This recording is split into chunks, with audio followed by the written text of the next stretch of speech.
Host More Yelvington of Morph Transform Your Reality, where I help women step out of trauma and reclaim their power. I'm so happy to have you here for this open conversation about moms, sex, motherhood, children, relationships, marriage, and everything in between. So grab your drink of choice and let's dive in. Today, and I have the beautiful Rowan here with me today. Hey, Rowan. Hello, thanks for having me. Thank you for being here. You guys, I'm so excited for this conversation because I think you're going to have such a treat. So, without further ado, I'm going to let you introduce yourself and what you do and the amazing gifts that you are dropping in our world. Aw, thank you. I had a wonderful thing to say. Well, I write erotica and erotic romance, which they actually are different. We can get into that in a little bit. There are different gradients of erotica. And so we'll get into that. But I've written across the gradient, but I really like to focus on erotic romance and erotica. Erotic romance, probably the most, and erotic rom-com. I love to do that.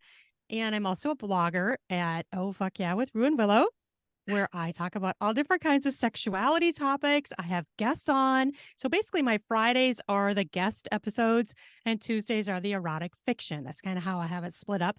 And then I do have an exclusive level to the podcast where I have subscribers that get extra stuff. And that always seems, I usually get that aired on Wednesdays. So, and I'm also a blogger and an influencer. And I also do audiobook narration for myself and for other authors. So I have adding to my roster of audiobooks all the time, and I'm really excited to be able to do that and add a new I'm adding new authors all the time, which is really super fun for me. So I'm having a blast. I'm exploring my own sexuality. I'm helping others do it, and it's a wonderful moving experience, and I'm so happy I get to do it. I love this so much because I feel like the women that maybe don't feel comfortable with watching porn will rather read porn. And so Yes. I think we saw this big shift when, like 50 Shades of Grey came out, and it was such a big Mm, thing across the board, and every yes. woman, and it was kind of like out there. And I think it kind of opened the door to have this conversation. So I'm really excited that you're here. And so maybe you can tell us a little bit about the difference between, what you said about the erotica. Yeah, there really is a gradient of erotica in the genre itself. So you got anything from smut, which is more like a porn episode with less story. And then if you're moving up, I don't want to up across. Can't really call one higher than the other because everybody has different opinions of what they like. So erotica is more kind of a mix where you're going to have more sex scenes and a little bit of story. But if you're going up to erotic romance, you're going to have more storyline, more romance going on in there. So there's a different level that everyone just likes different things. And so I continually find that. And I've written across the gradient, and erotic rom-com, I think, is kind of, towards the erotic romance area as well. It's maybe a little bit different though, because you got the comedy in there, which makes it a little bit lighter yet. I love that actually. And I feel like because as women, so many of us are in our head a lot of time. And so going Yes. straight and I found this the same when I was talking to a friend about porn, right? It's like some women I feel like aren't so attracted to porn because there isn't that story and there is no connection. It's more just like body parts, kind of connecting versus I feel like as women, we do need that heart soul connection to get into the mood, to get into the storyline, to put ourselves there. So Mm-hmm. would you say that's the main people that like your main audience almost? Yeah, I think that's true, but I am constantly surprised that there are men who like to read it too. So, and listen to it. So it is interesting. I think overall more women tend to like erotica and erotic fiction and reading and listening to audiobooks, but there are a lot of men that do too. And there are women who also like porn. So I think it's also your comfort level. Like I would say when I was younger, I thought of porn as taboo. Like I was like, "Oh, I don't want anything to do with that."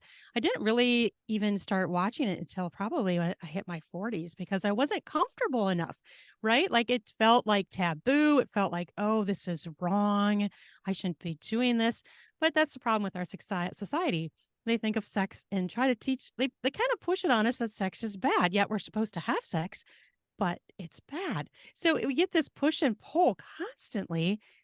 we get it from so many different areas in our lives: family, church, society, culture, friends, spouse, even for some people, it's just, yeah. It is so true. So I'm curious about your own journey. So how did you get to this place where you're writing about it, exploring it? How did this become your job, quote unquote? Well, when I first started really focusing on writing, it was back in 2016, and I was writing romance, and I was writing YA romance, young adults, teenagers, that kind of stuff. And as I was writing, I couldn't not add in little pieces of sexualness. You know what I mean? Like, it Mhm. just came out of me, and more kept happening. And then one day around 2019, I thought, I feel like this is romance, but it's missing sex. And I didn't want to obviously do that with teenagers. So then I moved into the more adult genre for the characters were adults. Like, I want the fuller picture. Relationships have sex. They Yes. do. That's a fact. So I felt like I was only writing half the story when I wasn't including the sex.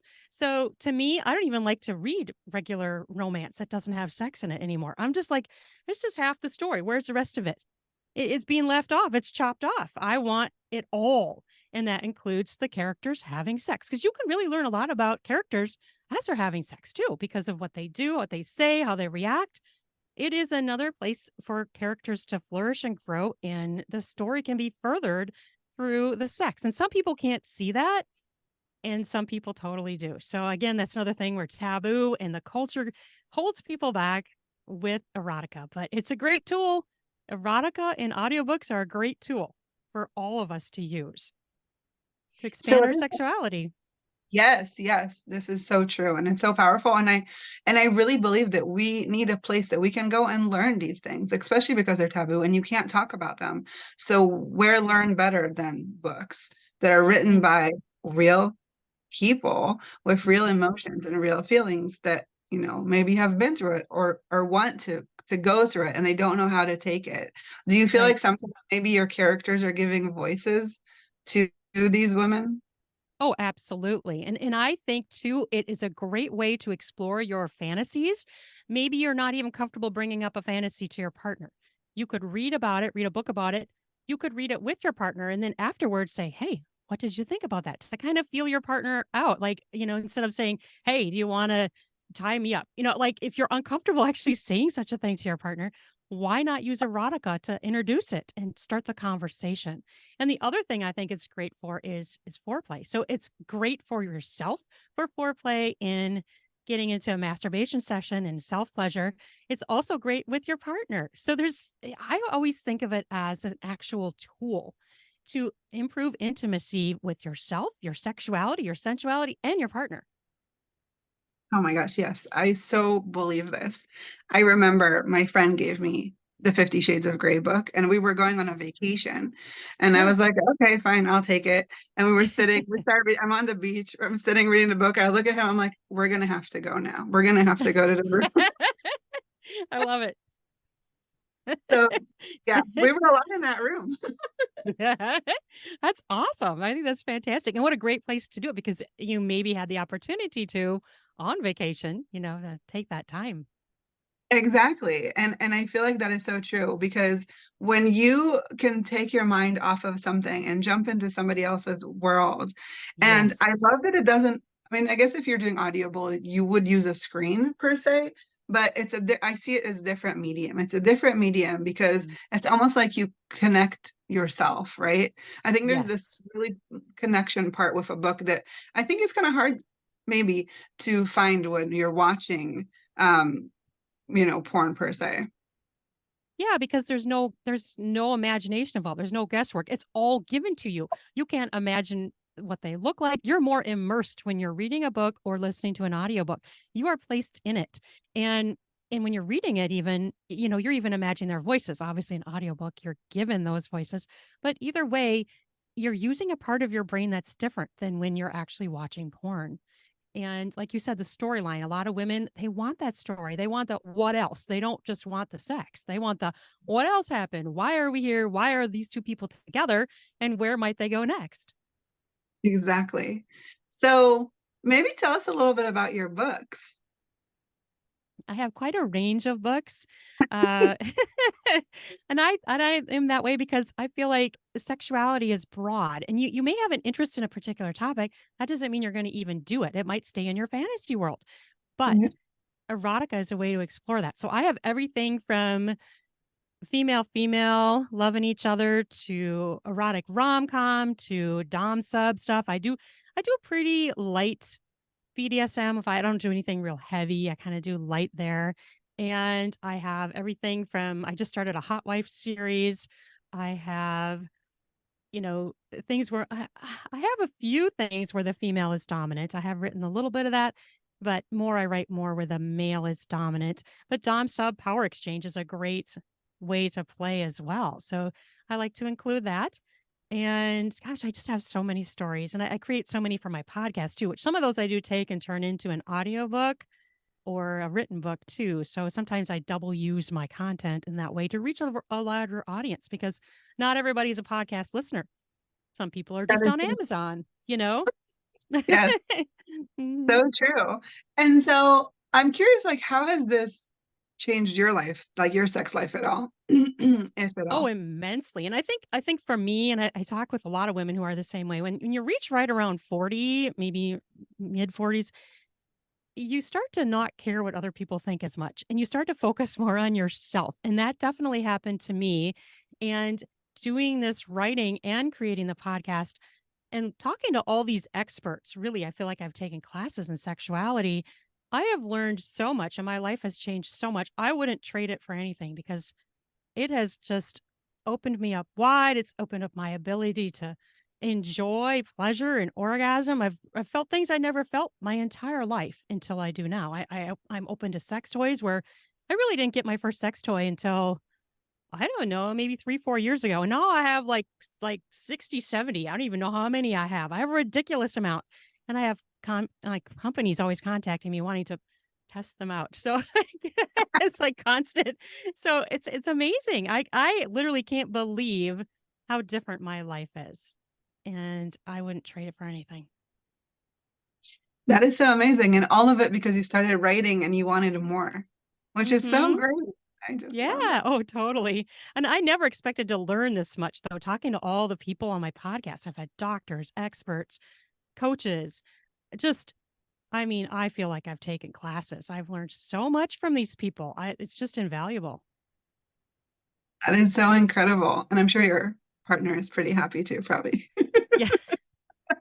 It's definitely fun, and I just think it's so great to be able to be more open and kind of shed that shame and that guilt that our society just piles on us. We don't need that. And, we all need to realize just because we think something's sexy and we want to role play it doesn't mean you really want to do that in real life. You realize it's a role play. It's not, you know what I mean? Like, and I think that so many people are just so sucked into this being prudish and we just need to relax and learn to enjoy and express ourselves and be okay with our desires and not be shut down because of them. You're talking about this and it just makes me think of like just playing. It's like as adults, we just Yes. and Yes. actually we have this great way and tool to play with our bodies to Mhm. really take that to the next level, but just we stop Yes. playing as adults. And so this is kind of like also cut off because we lose like the joy and the pleasure in simple things and it becomes more Yes. complicated. And I think we trade our hard work and working for a goal and needing to get money and all this kind of stuff for actual pleasure and play. So when we have Mhm. it in front of us, it's almost like, oh, we don't know what that is anymore. Right. And this is why I love sex toys are called sex toys because Yeah. they are toys. You know what I mean? They're toys, they're body toys, but they're so great for yourself and with your partner. I mean, you can do so much with sex toys with your partner, and it's a different experience doing it with yourself than have your partner doing it to you. And I just feel so sad when I hear people are actually scared of sex toys. I think the best one to start with, I don't know about you, is that the kind that looks like a microphone. It's just like a wand. You know what I mean? Because that can be used on any part of your body. And so, but then you can also put it on your sexual organ. So that's the one I think is the least scary for people. And it also looks like it looks more like a dick, you know?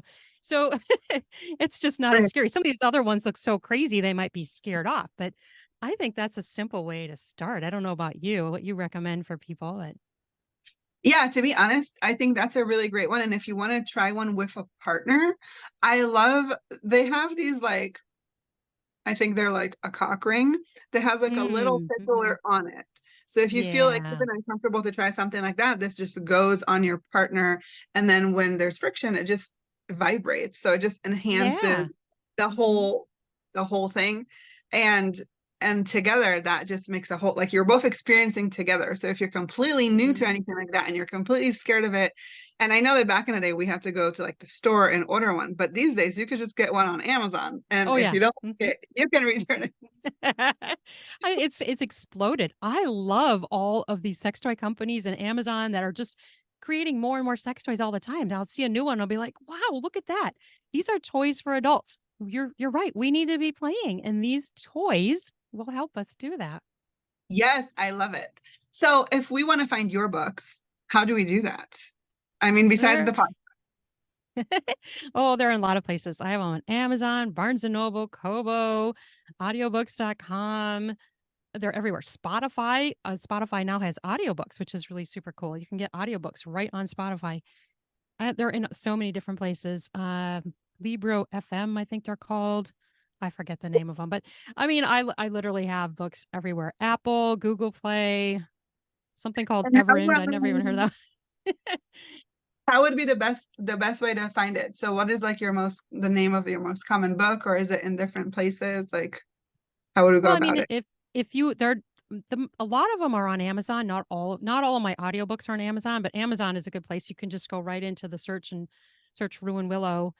Um, I mean, actually, most of the sites, Barnes and Noble, the same way, Kobo, audiobooks. You can just go right in the search and search my name, and they'll come up. Oh, Smashwords is another one. Smashwords is a great one too. Great publisher. They accept so many different things there. They're a little bit more open than a lot of the other publishers, so they're a great place to look for books too, especially if you want something a little edgy. Okay. I'm gonna make a note for that. But Well, it's they're all over the place. So I mean, just check. I can't even think of them all. There's so many. I should have a list in front of me so I can read them. But that's quite a few places where they are. yeah, and we'll find them. I highly recommend going and finding all the books and reading them and getting the toys and starting to play and starting to explore. And I just want to thank you so much for your time, because I think this was great and it really opens the door to invite people to try something different. So thank you for being here and thank you for your time. Thank you for listening to today's episode. If this was a contribution to you, please share, like, love, and comment. I would love to hear from you more, and make sure to follow us on Morph Healing. Have a wonderful rest of your day, and remember, you are here for a reason. I see you. Love more.